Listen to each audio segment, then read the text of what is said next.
ದೆಹಲಿಯಲ್ಲಿ ಹೊಸ ಸರ್ಕಾರ ಅಸ್ತಿತ್ವಕ್ಕೆ ಬಂದಿದೆ. ರಾಮಲೀಲಾ ಮೈದಾನದಲ್ಲಿ ಅದ್ದೂರಿ ಕಾರ್ಯಕ್ರಮ ನಡೆಯಿತು. ರೇಖಾ ಗುಪ್ತಾ ಮುಖ್ಯಮಂತ್ರಿಯಾಗಿ ಅಧಿಕಾರ ಸ್ವೀಕಾರ ಮಾಡಿದರು. ಡಿಸಿಎಂ ಆಗಿ ಪರ್ವೇಶ್ ವರ್ಮಾ, ಸಚಿವರಾಗಿ ಆಶೀಶ್ ಸೂದ್, ಕಪಿಲ್ ಮಿಶ್ರಾ ಸೇರಿದಂತೆ 6 ಮಂದಿ ಪದಗ್ರಹಣ ಸ್ವೀಕಾರ ಮಾಡಿದರು. ಈ ಕ್ಷಣಕ್ಕೆ ಪ್ರಧಾನಿ, ಕೇಂದ್ರ ಸಚಿವರು, ಬಿಜೆಪಿ, ಎನ್ಡಿಎ ಮುಖ್ಯಮಂತ್ರಿಗಳು ಕೂಡ ಸಾಕ್ಷಿಯಾದರು. ಯಮುನೆ ಸ್ವಚ್ಛತೆಗೆ ಮೊದಲ ಆದ್ಯತೆ ನೀಡೋ ಕುರಿತಾಗಿ ಸಿಎಂ ಘೋಷಣೆ ಮಾಡಿದರು. ಸಂಪುಟ ಸಭೆ ನಡೆಸಿದರು. ಯಮುನಾ ಘಾಟ್ಗೆ ಭೇಟಿ ಕೊಟ್ಟು ಆರತಿ ಬೆಳಗಿದ್ರು. ಪ್ರಣಾಳಿಕೆಯಲ್ಲಿ ಕೊಟ್ಟ ಭರವಸೆಯಂತೆ ಮಾರ್ಚ್ 8ರಿಂದ ಪ್ರತಿ ತಿಂಗಳು ಮಹಿಳೆಯರಿಗೆ 2,500 ಕೊಡ್ತೀನಿ ಅಂತ ಭರವಸೆ ಕೊಟ್ಟರು. ಇನ್ನು ನೂತನ ಸಚಿವರಿಗೆ ಖಾತೆಗಳ ಹಂಚಿಕೆಯಾಗಿದೆ. ಹಣಕಾಸು, ಗೃಹ ಖಾತೆಯನ್ನ ರೇಖಾ ಗುಪ್ತಾ ಅವರೇ ತಮ್ಮಲ್ಲೇ ಉಳಿಸಿಕೊಂಡಿದ್ದಾರೆ. ಡಿಸಿಎಂ ಪರ್ವೇಶ್ ವರ್ಮಾಗೆ ಶಿಕ್ಷಣ, ಸಾರಿಗೆ, ಲೋಕೋಪಯೋಗಿ ಖಾತೆಗಳನ್ನ ನೀಡಲಾಗಿದೆ. ಅಂದಹಾಗೆ ದೆಹಲಿ ವಿಧಾನಸಭೆ ಸ್ಪೀಕರ್ ಆಗಿ ವಿಜೇಂದ್ರ ಗುಪ್ತಾ ಆಯ್ಕೆಯಾಗಿದ್ದಾರೆ. ವಿಶೇಷ ಅಂದ್ರೆ ಇದೇ ವಿಜೇಂದ್ರ ಗುಪ್ತಾ 10 ವರ್ಷದ ಹಿಂದೆ ಸದನದಿಂದ ಬಹಿಷ್ಕಾರ ಆಗಿತ್ತು. ಅವ್ರನ್ನ ಮಾರ್ಷಲ್ಸ್ಗಳು ಹೊರಗೆ ಹಾಕಿದ್ರು. ಇವತ್ತು ಅವರೇ ಜವಾಬ್ದಾರಿತ ಸ್ಥಾನದಲ್ಲಿ ಕೂತ್ಕೋತಾ ಇದ್ದಾರೆ. ಬಹಳ ಕಡೆ ನಡೆದಿದೆ ರೀ, ಇದೇ ಫಸ್ಟ್ ಅಲ್ಲ.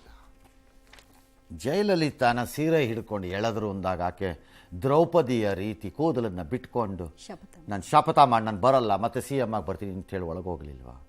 ಮಮತಾ ಬ್ಯಾನರ್ಜಿ ತಲೆನ ಒಡೆದಾಗ ಕಮ್ಯುನಿಸ್ಟರು ಆಕೆ ಅದೇ ಪ್ರತಿಜ್ಞೆಯನ್ನು ಮಾಡಲಿಲ್ವಾ?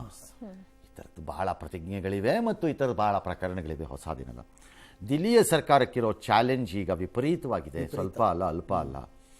ಬಟ್ ಅವ್ರ ಹತ್ರ ಇವಾಗ ಸಂಪನ್ಮೂಲ ಅಲ್ಲ ಸರ್, ಇವರು ಸಿಕ್ಕಾಪಟ್ಟೆ ಫ್ರೀ ಬೀಸ್ ಅಲ್ಲ, ದುಡ್ಡಿದೆ ಮಾಡ್ತಾರೆ. ದುಡ್ಡಿನ ದೇವರು ಯಾರು? ಲಕ್ಷ್ಮಿ, ಆಮೇಲೆ ಕುಬೇರ ಅಂದ್ರೆ ಟ್ರೆಷರರ್. ಎಸ್ ಸರ್, ಅಲ್ವೇನ್ರಿ? ಟ್ರೆಷರರ್ ಯಾರ್ರೀ? ಕುಬೇರ ಯಾರ್ರೀ? ಇವತ್ತಿನ ಸನ್ನಿವೇಶದಲ್ಲಿ ಕುಬೇರ ಯಾರು? ಕೇಂದ್ರದಲ್ಲಿ ಇರ್ತಕ್ಕಂಥ ಯಾರು? ಪ್ರಧಾನಿಗಳು. ಅದು ಹೇಳ್ರಿ, ಇವ್ರು ಯಾವ್ರಿ? ಇವ್ರು ಎಲ್ಲ ಪ್ರಧಾನಮಂತ್ರಿ ಸರ್, ಪ್ರಧಾನಮಂತ್ರಿ. ಹೌದು. ಅವರು ಇವರ ಪರವಾಗಿ ನಿಂತರೆ ಯಾವುದೂ ಕಷ್ಟವಾಗ್ಲಿಕ್ಕಿಲ್ಲ.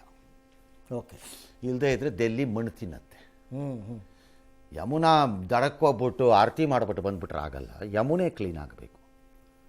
ಅದೇ ಚುನಾವಣೆಯ ಮೇನ್ ಉದ್ದೇಶ. ಅದು ಮಾ ಯಮುನೆ.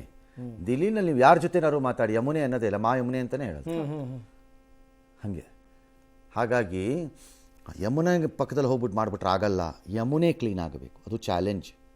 4 ವರ್ಷ ಟೈಮ್ ಇದೆ ಅಷ್ಟೇ ನಿಮಗೆ, 5 ಅಲ್ಲ, 4 ಇರೋದು. ವಾಯುಮಾಲಿನ್ಯದೊಂದು ಇದೆ. ಯಾಕೆ 4 ಅಂದರೆ ಪಾರ್ಲಿಮೆಂಟ್ ಒಳಗಡೆ ಮಾಡ್ಬೇಕು ನೀವು. ಇವ್ರ ಟರ್ಮ್